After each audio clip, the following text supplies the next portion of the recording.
Big thanks for joining me on TMI Tuesday. As I did say that we're going to be looking at repositioning governance at 60 and towards unity and progress of Nigeria. And discussing this with me from my immediate left, I have the former SSA to Edo State Governor on legal matters. He is a constitutional lawyer and notary public of Nigeria, Adams Aliyu. Thanks for coming, Adams. Thank you, moderator. Good morning, viewers. And next, I have the General Overseer of God's Chapel of Refuge, Wisdom Palace, and also is a barrister at law, Rotimi Egari. Thanks for coming, Rotimi. You are blessed. Good morning.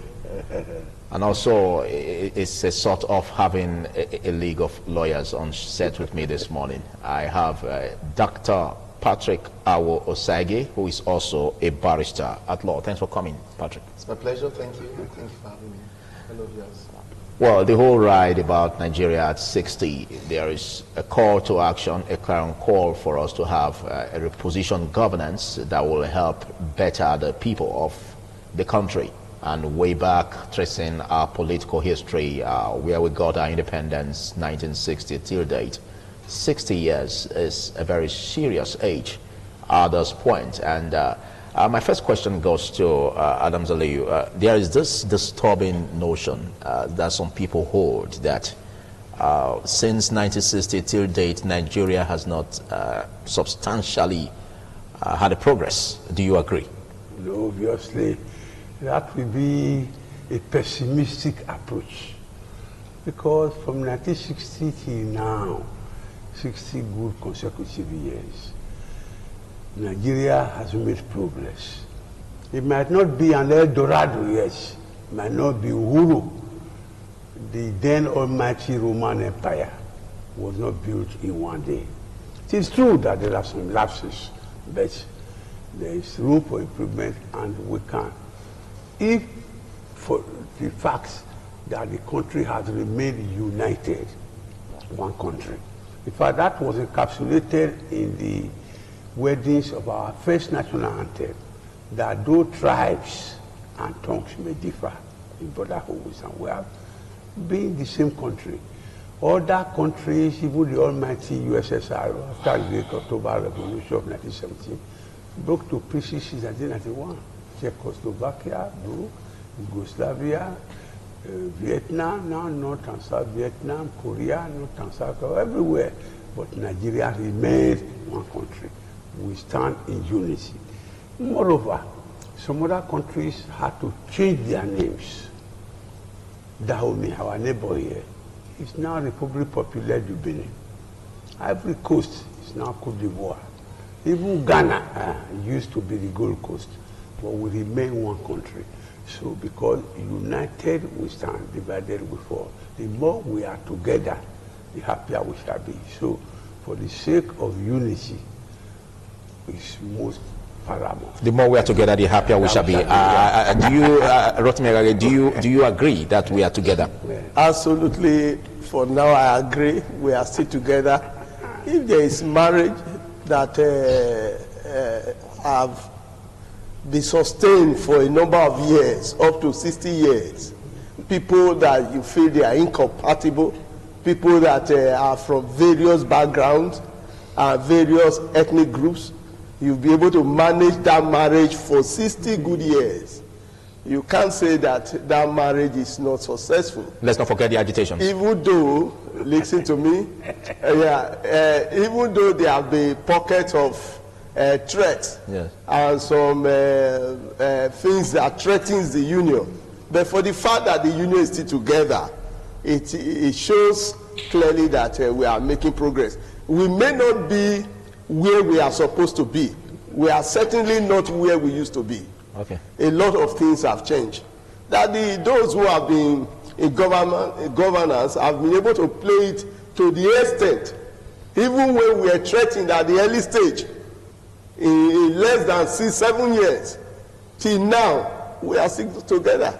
This is something to rejoice and thank God about. Okay, if we're to look at patriotism in governance, there are some who believe that the leadership in Nigeria so far from 1960 till date have not been able to have a grip on taking the state government or even national government as it were, you know, to a point where we can say that we've been able to achieve something useful and worth it in Nigeria. Do you agree? So a very large, thank you very much. In as much as we commend being together, Yeah. you know, for this long period, you know, you could also battle cancer for a very long period.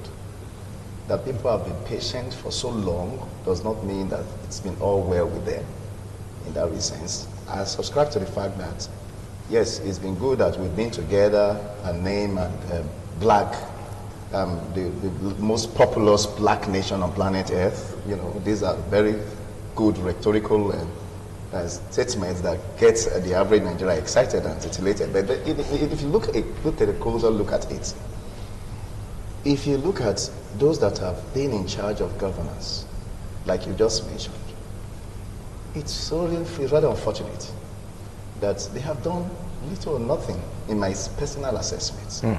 In bringing them to compare them with other nations.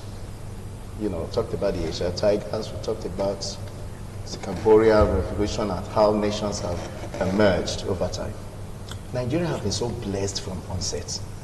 Before independence, crude oil was discovered in the library somewhere in Bayelsa, 1958, 62 years ago. Even so, that means you even have a take-off grants. You have money. I remember Gowon's statement.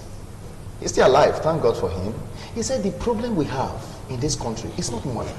We have too much money that it's hard to spend the money. That is our problem. And they went to Grenada and they paid striking workers 6 months' salary.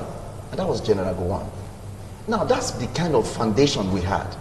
The Westerners left us after colonialization and we had so much. But those that have taken turn, yes, again we had coup, the counter coups and all of that. But we have also had nations like Libya, where you have an army officer who had become, I'm talking about Muammar Gaddafi, who was able to impact on his people. So I don't want to believe again, okay, soldiers are not educated. I disagree. It's not all about education, so to speak. You have to be in King's College or Harvard or what have you. That's not it. All we needed was good leadership. And over time, and if you don't have what there is, you could invite those that could do the needful and pay them off, and they would have done that. From one level of you know, from one year in, year out, we've had repeated stories. There's these stories, we are making efforts, we are one people, we are that and that. The headsmen are still killing. I'm sitting down here today because the God's grace kept me alive. 2019, December 17th, I was attacked by headsmen at Legbeka. I drove into them and they shot at me. I could have been killed. I ran. I was able to escape. They are killing. Again, when I told one of my big fathers, and he said to me, my son, he said, you know I'm from Ondo? I said, yes, daddy. He said, that is the same spot they picked me up. They kidnapped me. And these have been there, and we have a government that have been talking about we are making efforts, we are trying them, we are doing this and all of that. And bad enough is that when I was coming that day, the soldiers told me that it appears those Fulani guys are in the bush. And they were sitting down around the place. They were telling us that it's like they are somewhere in the bush. Where are you now on the road to mount the guy? So I'm just thinking that as an incident. I remember Desi Anyalisemadike, when she was minister of no, not petroleum, sir. Before then, when she was in the ministry, okay. I think in terms of maintenance of road or something like that, before she became petroleum, okay. She cried. Well, a popular musician, MC Low. You know, he had an accident and he died on Lagos Express. I saw her, she was crying. She was in tears, sobbing. Oh, Nigerians cannot do this. And till date, sir, what did she do? Nothing. So we know how to talk and talk. Nigerians are blessed the way we are here now. We're all gifted talkers. I'm getting so tired of talking around. You know, but the truth is, if Nigerians would, nobody will change this country for us. Nobody will build this country for us. We need to sit up. The federal government need to wake up. The state government, thank God for Edo State, is gradually waking up. Yes, things are gradually changing. And then we know we need to put hands together. We need to help the private investors. We need to help the ordinary person on the street. And putting heads together and inspire, leadership is about inspiring the people. You see, when a leader cannot inspire the people anymore, okay, and you have a big problem. Okay, thank you. We've come a long way, and for us to have a reposition in governance and have a national rebate, a lot needs to be put into play. Now, Adams Aliyu, there's this great belief that being that we were colonized, we never had the opportunity to have a homegrown constitution, and so that could be a reason for the lapses we're having in governance. And some argue that there should be a homegrown constitution that will set a new course for political arrangement and economic arrangement at regional structures. Do you agree? Well, when you talk of constitutionalism vis-a-vis our colonial masters, it was all for the goodwill of the country.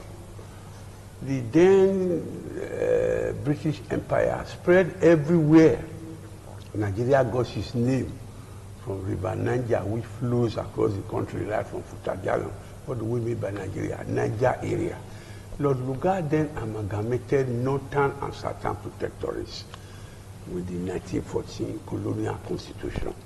And the series of constitutional development thereafter of Clifford Constitution 1921, Richard's Constitution 1946, which brought about regionalism, McPherson's Constitution 1951, Oliver Litti's Constitution 1954, Independence Constitution 1960. All these were for preparing the country for independence and progress. Then we now went presidential. 1979 Constitution, 1989 Constitution, 1999 Constitution. At that time it was every 10 years, which gives power to the executive presidency instead of a prime minister who is primus inter pares. A prime minister must have won election as a elected member. It is the floor now that he be made prime among other ministers. But we have executive there. And our constitution, which you have said, is supreme. Chapter 1, section 1 says that this constitution is supreme. Shall have binding effects on every citizen within the Federation of Nigeria. It goes up to section 2 that nobody can take over power in this country without the provision of the Constitution. And section 3 says it all, that if there's any law that is inconsistent with the Constitution, to the extent of that inconsistency, that law will be null and void. If you now look at section 14, it is established that Nigeria will be a country based on democracy and social justice. That's 14.1. 14.2 now talks of security and welfare as the paramount basis of government. So if you look at the Constitution, it's superb. Okay. It is the implementation that is bad. The Constitution talks of social justice, equality, etc., etc. And unfortunately, the dramatic personnel in Nigeria, they have not been encouraging. We have had religious leaders who go to Hajj twice a year, every year. We have had professors in governance. Ambrose Ali was a professor. We have had doctors, Mimiko, they are medical doctors. We have had lawyers everywhere. But yet the story does not change. So until we are patriotic, be ready to do something, sacrifice something for the greater number of people, whoever finds himself in leadership should put the nation forward. It is only that one that can lead us forward. Otherwise, it is the same 10 and 10 pence. The people who govern us, they are Nigerians. They are not from Cameroon, they are not from Islam. And they were equally criticizing when they were out of government. Immediately they get to government, it's the same thing. Political parties, you are in one party A in the morning, in the afternoon you are in party B, and there's no change. So we should be patriotic because we have no other country to call our own except Nigeria. Okay, there are various issues about how to move forward, and I think this should also be addressed by you in this direction, where some are saying that, well, the system of government we operate, which is the presidential system, is more of a cost to us than a blessing. What do you think, Rotimi? Well, okay. Well, first of all, I want to say that the problem we have had over the years have been a foundational problem. Like the Bible says that if the foundation be destroyed, what can the righteous do? Those who have been the aim of affair, in most cases, have not reflected the will of the people. If you come into power by hook and crook means, you are going to do everything possible to maintain that power. Still, you will find yourself doing more. Like what we have just now, take for Edo State, for instance, maybe one of the very first time that the people are very happy that their mandate, their vote counts. When you have such system of government, the problem will not be the issue of constitutionalism or maybe democracy or maybe presidential system of government. Although, as we can observe, that what it takes to maintain presidential system of government is massive, especially when it plays into the hands of people who should practice true democracy. What we have today is more or less a civil rule and not a democratic rule, where the constitution that's supposed to be the great norm that reflects every activities of the country is not followed stricto sensu, where there is no separation of power, where those who are fortunate to be in position use it for themselves. It is not the system per se, it is the practitioners who are involved in the system. Okay. Until we get things right, it will continue to be so. The practitioners who are involved in the system. Yeah. It's not the system per se. What do you think about that, Patrick? Thank you. You talked about a presidential system, and yes, I agree that it's quite capital intensive in terms of running. America has that same system, and I think they are doing very well. Like the pastor has said, it's so clear. You look at the people, and now when you talk about people now, I believe it makes so much points that foundation, you look at the foundation. Okay, they just say you people, amalgamation, 1914, we are together now. Yeah. We really don't know ourselves, so maybe we are together. We are forcefully come to live together. That's fine. Now, we have people who start thinking individually, not nationally. You have to first of all think Edoma first before you not say Nigeria. And that's what should have been worked on.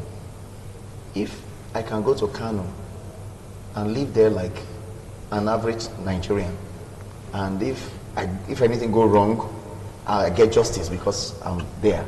But it's not so.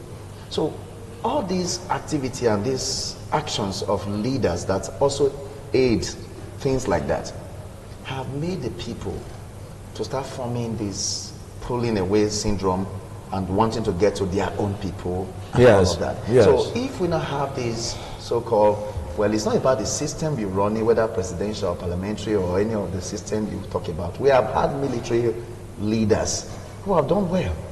We look at somebody like and what's his name again? Late Murtala Mohammed. Okay. Look at the first tag 77. These are military leaders. So it's not about the system you are practicing. It's about the operators. The operators. Those that run the system. And now we need to begin to orientate ourselves and begin to ensure that these persons, all of us, we are treated equally. Don't have some persons employed somewhere that are from one region, we are all for federal government and employment, and then from another region, they don't even consider them at all. You see, that means some persons are more Nigerian than others. Okay. So when that is in it, there is no system you are going to operate that will work. Okay. So there will be this spoiler work, those that feel they are not part of the whole. Okay, taking a cue from what you just said, like some theories will say that because of the way we are ruled, we are colonized, some find it convenient, the leadership find it convenient to steal from the civic republic, which is the white man's government, which is the system that we got, and enrich the primordial, which is the traditional government. Now, don't you think this whole colonialism that we had was more of like a rub off where we now are not thinking nationally, but rather we are now thinking tribally. Don't you think that we should go back to the drawing board and find a lasting solution in terms of having a homegrown constitution that will be compatible with the Nigerian kind of government? Well, in the Nigerian system, our colonial masters, we don't have facts and figures. That former presidents, former governors, former prime ministers are millionaires and billionaires. It's a Nigerian phenomenon that when you are in power, and it was never like that. The last contributor made a point. Gowon was a military ruler. He did so many things. Lagos, Third Milan Bridge, this and that, universities here and there. Ogbemudia was a governor, built university, established television, UBTA, and he was a soldier. So, even with Tala Mohammed for the 6 months he ruled. So, these were Nigerians. They were not from the sky. They were patriotic. At a point, we even had a Catholic Reverend Father from Benue, Reverend Father Moses Adasu. He contested the election and won. He did his best. So where are we going to get the people, angels from? So we have tried all sorts of people. This nepotism, acquiring wealth, is an individual phenomenon. It's not universal. There could still be some people who are patriotic. When the penultimate speaker tried to talk of separation of powers, that had been enunciated by Montesquieu, French philosopher, long ago, executive, legislative, judiciary. But strictly sensu, do we follow that? But when there are three, there's always a primus inter pares, primus prime inter among pares amongst equal. The executive is the senior prefect. He seems to have more powers. But theoretically, they are supposed to have equal powers. Supposed to be autonomous. But practically, it's not so.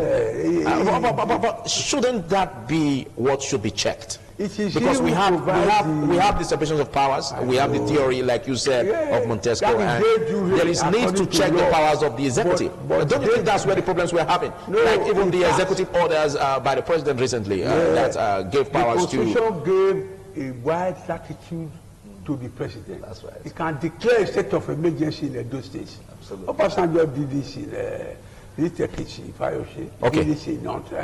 but this is causing a lot of issues where now we have 36 state governments dragging the federal government to the Supreme Court over the funding of courts like the Sharia Court of Appeal, the Customary Court of Appeal, and the State High Court that are now being left in the hands of the state. Don't you think that is a mistake? That's the beauty of democracy. You can go to court, you can have your say, but you cannot have your way. Remember that the president has immunity. When will he be removed from office? When will he be jailed simply because a group of people have filed papers in court? But that's the beauty of democracy. When there's anything, you go to court. When there's anything, you go to court. Somebody was talking of the last election, we are going to court. I told them that the normal phenomenon, as far back as 1979, and Awolowo went to court with Shagari when he lost. Buhari, the present president, went to court. So it's not new. 2007, 2011. If you lose the election, you go to court. The only isolation was when Jonathan in 2015 refused to go to court. But the normal modus vivendi, the way of life, is to go to court to challenge inconsistency. When the court of the land has adjudicated, then you take it as it is. It's the beauty of democracy. So people can take president to court. It will end nowhere, but they have their constitutional rights. Okay.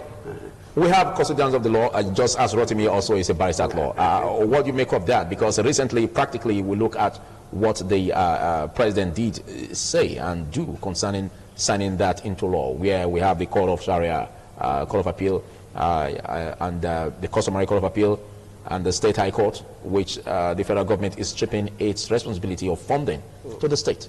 Don't you think that is abnormal? Well, it cannot be abnormal because both parties are acting within the ambit of the Constitution. Really? One is using what the constitutional, his constitutional power, what it provides for him to do. The one who is also taking the other one to court also is acting within the Constitution. Okay, but is this not coming from the too much powers being vested in the president, which some believe that is causing a lot of hiccups in governance? Of course, there is no doubt whether too much power is vested on the president. The president of Nigeria has so much power after God is the next. An He executive can president. do and undo. He can rule this country even without the other two arms of government. Because of the power, the enormous power available to him. So it is his duty to use his power. It is the other section to check this power, whether it was judiciously used or not. So this matter is already in court. Is is being adjudicated in a court. So we cannot directly tell you what is going to be now, because that would be prejudicial. Let's leave it to, let's see what is going to be. They both are acting within the confine of the law. It is the court who will now take the final judgment, and after weighing both sides, and take the final judgment, and to know who is wrong and who is right. But I feel that when we are looking at this matter, we are becoming very sentimental about it. Other issues are actually at stake, because the way things are going, for example, we have 3 tiers of government, the federal, the state, and the local government. The local government is gradually fading out, and nothing is being done, and that is the grassroots that affect the common man. So they have been suffocated. So the same way this one is playing, with time, we will see how things are going to be. When you put all these together, the way things have been going, when anyone is taking step, the other one quickly rise to try to check, so that this step will not bring them to the same poor view of the other one that they have suffocated. Okay. If we are to go in the lane of what the Southern and Middle Belt Leaders Forum and PANDEF are saying, the leaders of thought in respect of agitations for restructuring, and then on the other side, the presidency is saying that it will not be under any pressure or threat to go towards satisfying such agitations. Now, with this precarious situation, what do you think of the next line of action, which should be favorable for the country? Thank you very much. Nigeria as a country, we love a lot of cosmetic display. We do a lot of things. This whole issue of restructuring, when Jonathan, before he left, I think there was a confab, and we had great Nigerians and great, brilliant people. The 2014 confab. 2014 confab came together and said this is the best way things should be done. But unfortunately, he didn't become president again after. And why he delayed it, nobody knows. Probably some signals from some quarters have said, you can't do this. We must understand that as a nation, we must be ready and convince ourselves that we want to make progress. I think that is the first thing. We are not talking about anything now. Now, these agitations, I believe so much in agitating for what is good, And again, I want to quickly chip in something before I get on this. Okay. The president, yes, he has immunity, but he can be impeached too. It's also then the Constitution. Yes, I know that he said. If he goes against constitutional provisions. Of the National He said, Assembly, yes. if he's like a senior prefect, yes, a senior prefect could be expelled from school, yes, and they will no longer be prefects. At least there are rules of engagement. Yes, there are rules of engagement. Now, the matters in court is prejudice, and we cannot say anything about it. We know very well. Court will do the needful. They will interpret all of that. There are times the president takes wrong moves, and court will call him to order. Now, looking at these agitations around, the question is, why now? Why are we doing that now? Or is it not out of selfish motives? That's the big question. It's a good agitation. But I believe we'll be talking along that line for now. But why this recent, everybody is just jumping around, we want to go, we want to go, they want our own, we want to restructure at all costs and all of that. Why have you waited? Now, for whatever time you have come up with a good agenda, I think we should applaud it. But again, we should also check carefully, who are those pressing for this? The other day I saw Femi Fani-Kayode traveling around Nigeria. I thought he was going to run for presidency. But I was wondering why he was traveling around the country. He's a Nigerian, he can go everywhere. It is after some time I got to hear that we talked about all the Dua movement and all of that. Oh, now I understand. and somebody asked him, who is bankrolling you? And he said he insulted the journalist, and then, you know, we saw those things. Before the man could ask such questions, he has certain information within himself. And that is why. So we kind of try to do a lot of things that people, you don't know people are watching you. These agitations, to me, in my candid opinion, is born out of selfish desires. That's okay. it. Because if you... So the country should be left alone the way it is? I'm not saying the country should be left alone the way it is. Like I just said, it's born out of selfish desire. It's a good agenda. But they know definitely this agitation will not get to where they so wish. You are just talking around. It's a way of coming back, calling us to the round table, and then they resolve themselves again and say, okay, this is what we really want. Okay, and put money into... You know, you understand? That is it. It's just a bit. It's just an idea of trying to get the attention of the president to attending to certain issues and yearnings that is actually extraneous from what they are agitating for. That's the point I'm trying to make. So the people following up and saying, well, they are agitating for us, it's not absolutely correct, because it's born out of selfish. We have seen that over and again. We have seen it in this country before. We have seen who did cap feet in this country. It was only one man that cap feet. He moved from khaki beret to Hausa cap and to Yoruba, and now it's just only him that could be president and never became president. So we've seen that before. So all these are the 2 million man march in Abuja, dancing with Oyen Kaweno and all of that singing. We've seen all of that before. So it's not about what people are saying. People could jump out and say, we believe in this. Who are those behind it? So these are the big questions we should be asking. Thank you. Repositioning governance at 60 and towards unity and progress. I've been having a chat with Adam Saliu and of course also with Rotimi Egagi and Dr. Patrick Awosagi, all barristers at law. And we're looking at a way forward. We're looking at the need to arrest situations like security checks. Dr. Patrick just mentioned just now over how he had an interface with some hoodlums. Now, there are many who believe that national security is not at its better level. How do we garner a way forward in terms of wresting insecurity issues in Nigeria? Adams. Well, taking off from the Constitution, Section 14 sub 2, that security and welfare, they are the paramount indices of government.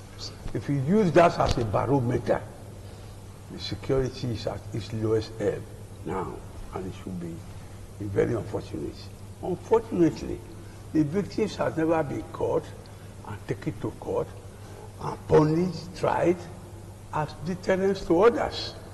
If the government is not secure, the citizens cannot move from here to Abuja. They cannot move from here to Lagos. It is very, very unfortunate. And incidentally, we have security leaders. Some of them were military men. Some are emeritus, some are serving. What else could be responsible? So as I said, this is unfortunate. Okay, it's unfortunate. Okay, let's look at the present government. Now, before it came into power, there were much promises made concerning decimating terrorists and all that. It has not been fulfilled. It has not been fulfilled. Very, very unfortunate, because that's why you have agitations. Okay. These agitation, IPOB, Yoruba One Boys, etc., etc. They are trying to manifest their grievances, but they do it to the extent that they now cause anarchy, and that's why they are being tried for treason. They are hiding. Otherwise, in 1963, our elders who were of voting age, they voted to bring out Midwest from Western states. It was not true agitation. People went to organize plebiscites, a referendum, and the state was created. In fact, that's the only democratically created state in this country up till now. But nowadays, we hear of agitation here and there, to the extent that the agitator will say school children should not go to school, market women should not go to market, give us this country today or tomorrow. That one will lead to anarchy. That's why it was a little more than that precipitated the civil war. So we don't want anarchy. There has to be government whether it is good or bad. Okay. We don't want a lawless society. Okay, do you subscribe to state policing as the way forward in checking national security? We'll provide so that the governor will not use it as his own personal tools. State police should be a state affair to tackle state malfunctioning, to be national in outlook, not to be obedient to the chief of staff or the chief executive of a state. We know Nigeria as it is. When you allow every governor to buy arms, so uniform people and state police, the next time you will see Edo police fighting Ondo police. So it is not the best that every state, every local government should have its own policemen. Okay, what do we go about rejigging the process in terms of security-wise nationally? Do you agree that the current leadership is on the right pedestal? When people are agitating for restructuring, one of the reasons some are agitating is because of the insecurity in the country. Because they have seen a situation where there are some sacred cows. They can go scot-free and they keep committing crime upon crime, keep killing, and nothing is done about it. And so they felt that the only solution to this is that let's restructure, let's create our own security system, let's create a state police. If things were going very well as it should be, nobody will be agitating for this. If a child constantly points his finger towards one direction, a good parent will go and look at what that child is pointing to. For a very long time, we keep saying there are certain things in this country that need to be restructured. Apart from those who may have their ulterior motive, and what they are planning, and like many other developed countries in the world, maybe Britain, US, from now to the next 300 years, they have planned it. Unfortunately, we don't have such future plan for our people. We don't look at, we think of the immediate benefit, which is a big minus. Yes, who are in power. We are not thinking of tomorrow.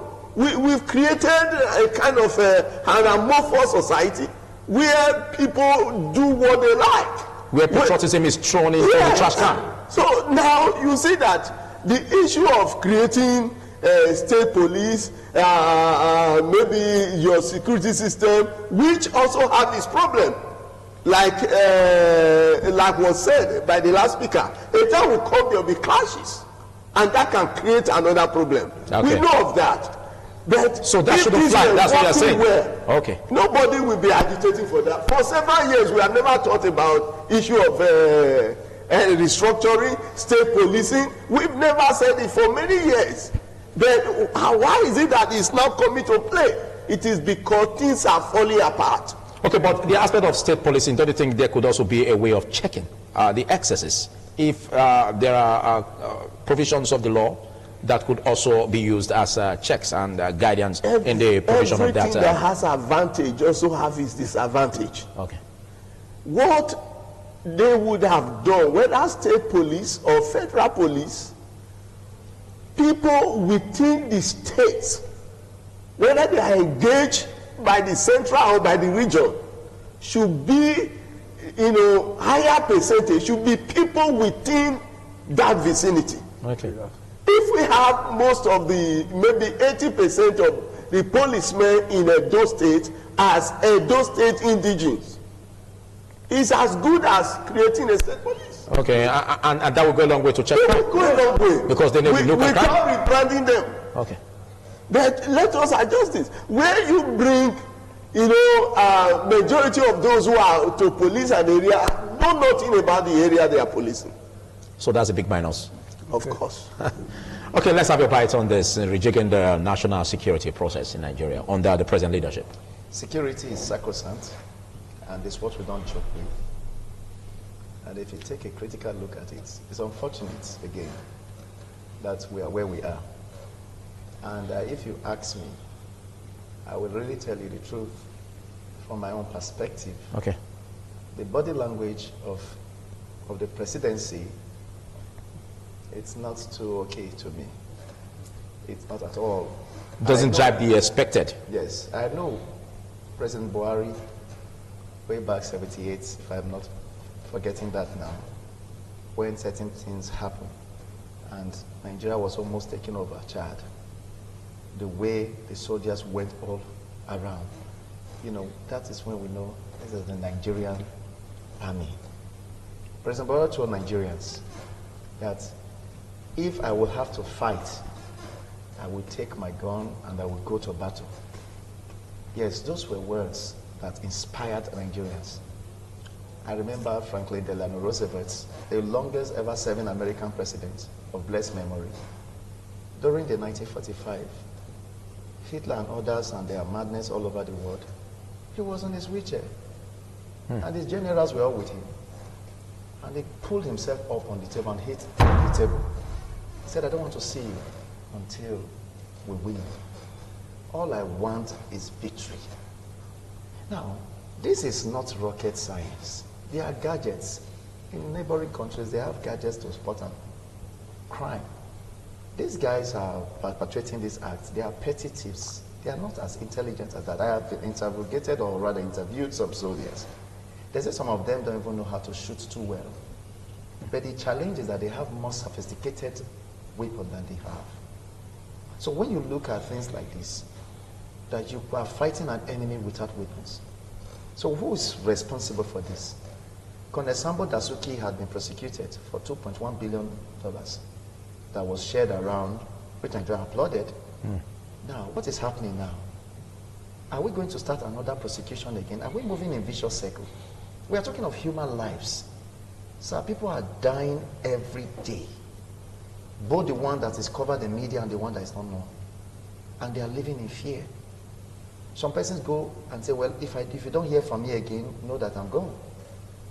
I've watched in tears the governor of Borno State being attacked. A sitting governor. That's the height. A sitting governor in a country, sir. And I watched in pain. Okay, how do we rejig it? No, we're not going to get talking because we've talked much on the problems. How do we rejig it? We have to sit up. When you're talking about when you say sit up, are you saying there should be more national conferences? Well, they're not conferences. These truths. Why I'm talking like this is that they know the perpetrators. I'm telling you the honest truth. We cannot deceive ourselves. Those perpetrating these dastardly acts everywhere is known to government. The government should summon up courage and bring them to justice. That is all. If you ask me, you can't tell me you don't know those that are within your territory. You can't tell me that the military, they are there, the police, what are we talking about? If they could spot out criminals within town and those guys who are nowhere, you can't come into my territory and you are not known. I don't believe Nigeria is that porous, like it's been believed to, where we don't know them. They know their face, they have identities. They use SIM card. They are gadgets to track them. I know how we tracked some criminals some time ago, that we didn't know where they are. Let the police work. Okay. Allow them to work and prosecute the ones they have apprehended. Before you know, a call comes from somewhere and they release them back to the public. These are the realities on ground. They apprehend some of them, but they are not prosecuted like that. They said a while ago. Okay, so you are saying that the leadership knows what to do. They know what to do. By that, are you saying that they lack the political will? That is exactly what I'm saying, sir. Of course, yes. They lack it. Okay, how do we bring that in? Because there are some who also believe that, some political pundits believe that patriotism is becoming a very scarce commodity in our national history. How do we bring that? How do we raise that? Well, patriotism, you know, in every society, there must be some who command and others who obey. Patriotism is two sides of a coin. The governor and the governed. The leader and the follower. Do we have it in both sides? Yeah, with both sides. It's not only the leadership that has to be patriotic. Followership should be patriotic too. But do we have patriotic leadership? That's taking from one side. Yes, put the country forward. That is why when you take a political position, you are supposed to swear on oath your property, declare it here and there. When you want to leave office too, you call it swear on oath, you go and check. But it is not followed. But the followership too are equally, members are not patriotic. Patriotism is one side. You should equally do something. Policing. Anybody can be involved in espionage, spying. When you discover anything, put it before the government. You can put up a memorandum of suggestion. You can report to the law enforcement agents. There are many things a patriot can do. You can even, it is not, the country does not belong only to the leaders. That is why we should all have our hands on deck. Okay, talking about patriotism and also side by side checking the national address, the presidential address of the president on October 1 on Independence Day, and his consistent stay on petroleum increase in Nigeria that really can be changed. He made comparative analysis with other countries. How do you buy into that? Well, he has spoken as a president, and he has also made reference for us to go and check and examine whether all these things are so. Like Saudi Arabia that was referred to in that address, their minimum wage is 360,000 naira. Minimum? Minimum, if you convert it to Nigerian money. Now, if they are going to buy fuel at that rate, in Nigeria, fuel is supposed to be sold for 16 naira 20 kobo. Vis-a-vis what we earn as minimum wage. Yes.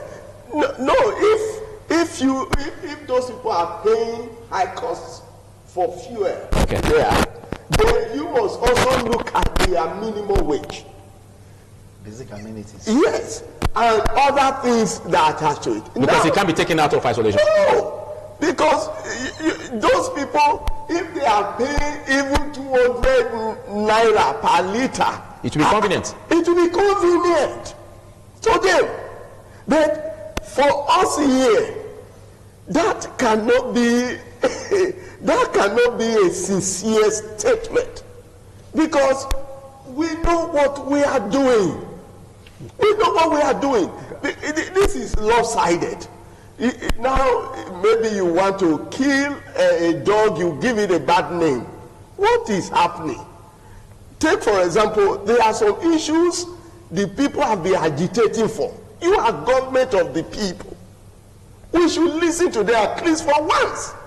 I remember when the issue of security came on board, when the thing was going to alarming rate, people were crying, change your service chiefs. If people, you feed people, give them responsibility, they are not doing well, they change them. So by that you are saying that the government should be responsive to the demands or needs of the people. It should be responsible. Okay, thank you. What do you make of that? The national address by the president in respect of the petroleum increase. With respect to the president, and I didn't expect that from him. Honestly, Nigerians are already going through so much. Now we have just gone through the COVID experience and no palliative shared just on the pages of papers. Now I saw again that some monies for school feeding during COVID, and I wonder how those that even thought that could happen. Okay, but don't forget the aspect of the deregulation of the downstream sector, subsidy removal, which in the long run will pay off for Nigeria. That was what was canvassed ab initio during the Jonathan's government, and I saw Tunde Bridgewaite and what's his name, Fali Kayode, yeah. Falana, okay. And Pastor Bakari, all of them said no, Nigeria would not accommodate that. That's fine. Yes, if we are doing that now, I don't have a problem. But what I'm saying, what have you done to enhance the dignity of the average man? What have you done to the workers? Like you just mentioned, we patronage sum of 30,000 naira as your minimum wage, as the case may be, that is still being contemplated in some quarters. It's a far cry. You know, and then you are asking me to pay 160 naira for. You don't even wish me to own a car.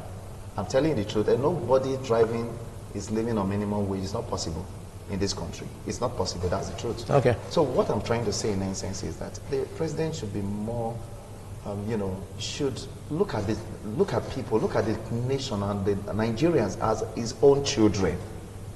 Now he has daughters, sons, and he have them around him. As a senior citizen. Yes. And now look at the kind of. You should look at the vehicle they drive, one, and also understand that the average Nigerian, whether senior citizen or whatever you put it, they are Nigerians. You should consider that I also aspire, or others also aspire to live, well. I had the AGF was saying the other day that he's a senior advocate and he's been practicing law, when they showcased the car the son was driving.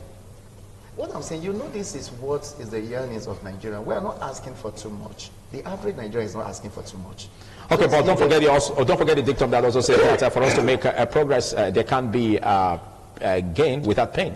No, this gain, this is no longer pain or hoping for the gain. There's no gain in anticipation. That's the truth.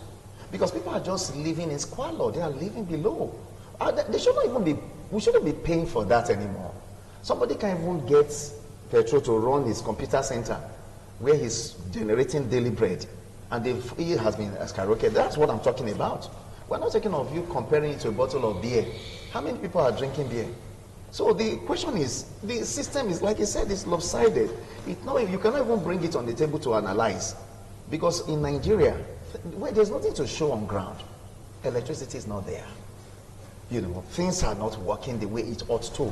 We are praying for it to work. But in as much as we are praying, we need to work. I know we are very religious people. We believe in God. I believe in God. I pastor, I preach. We say all of that. But again, we need to get busy. We need to start working. We go around the world and we see what is happening. They are working. We said that a while ago before we came here. We don't just sit down there and expect things to start working. Okay. Well, the president did. He has spoken. The president has spoken, and like you always say, he has the powers to do that. But let's look at that, Adams Aliyu. Do you think that is a right thing to say in the present, in the precarious situation we find ourselves as Nigerians now, looking at the economic downturn? Looking at the average Nigerians fight for survival and the pinching hardship? Well, in canon law, we have a dictum, Roma locuta est, cosa finita est, meaning that when Rome has spoken, that is the end. Roma locuta, loquatio, because it's ended. The president's speech is not Roma locuta. Okay. It's not definitive. The matter has been analyzed, the comparison condemned, and we are told that there will be reduction in fuel price this very month. Okay. And the suggestions have been made in quarters. So it is so sacrosanct. We expect a bright tomorrow for all to be well. The president is not dictatorial. Most of all those things. At least it's good to douse tension. And this is quite most of informative. all those things ought to be debated in the National Assembly. Yes. Where you have the voice populi. In the National Assembly. National Assembly. Voice day is the voice of people, is the voice of God. So I'm sure suggestions have been made, and we shall smile in the long run. Okay, you just mentioned of the National Assembly. Are they living up to responsibilities? Oh, yes, they are in charge of the legislature. They are semi-independent, as it were. And where they acted or traversed is that when they assumed power to be dictating to the executive. Okay. I take the case of Mago. President appointed Magu as a chairman of the FCC. He has power to appoint as enunciated in the Constitution. Then the National Assembly has power to confirm. Magu appeared before National Assembly once, twice, thrice. It was not confirmed. The National Assembly now decided to direct the president to appoint another person. That was not traversed. The president did not obey National Assembly. Magu held the post till tomorrow by putting only acting before his name. Yes, he started to be acting chairman. Okay, so that brings the significance of National Assembly. Yeah. And you have to confirm. If you don't confirm, he remains acting. And the work is going on. Okay. So many other things like service chiefs. Some Nigerians have said that they have to tell the president when he's to appoint service chiefs. When he wants to sack them, he should bring it to a referendum and plebiscite. Does it make sense? Does it make sense? Do I appoint service chief? Do I sack? He should take a census in local government. All right. These are exclusive powers. We should run down to Caesar. Thank you. I take that as your final words. That has been quite well spoken and well articulated. Your final words on this as we drive this segment to a conclusion. I ask that the president himself should look at the plight of the people with all sincerity, with human face, and consider which of these agitation is fair, and look immediately into it. Okay. So, your final words. Thank you very much. Like I did say earlier on, what the president has said, it should be more you know, more touching issue, more concern about the average Nigerian. And I also urge Nigerians not to sit back and be hoping for a better tomorrow like that, that someday we'll overcome. They need to speak up, not being violent, but you need to keep talking. We need to keep engaging ourselves. I'm not saying go on the street and start jumping around. You don't need to burn anybody's. If you are burning any building down, you're going to build it again with our money. So we don't need to start wasting funds. We need to converse, engage ourselves the way we are here now, and in every other forums around. I think with that, we'll be able to drive home a good. Thank you very much, Dr. Patrick Awosage, who is also a barrister at law and a general overseer of Faith Pillars Gospel Center. Faith Pillars Gospel Center. Thank you for taking our time to be part of this show. It's my pleasure. And also thanks Rotimi Agage, also a barrister at law and general overseer of God's Refuge Chapel. Yeah. Thank you for taking part on this show. And big thanks Adams Aliyu. He's always been there for us, from our SSA to the state government on legal matters and constitutional lawyer, not republic. We just hope that by the grace of God, we're going to have much of what you said. But what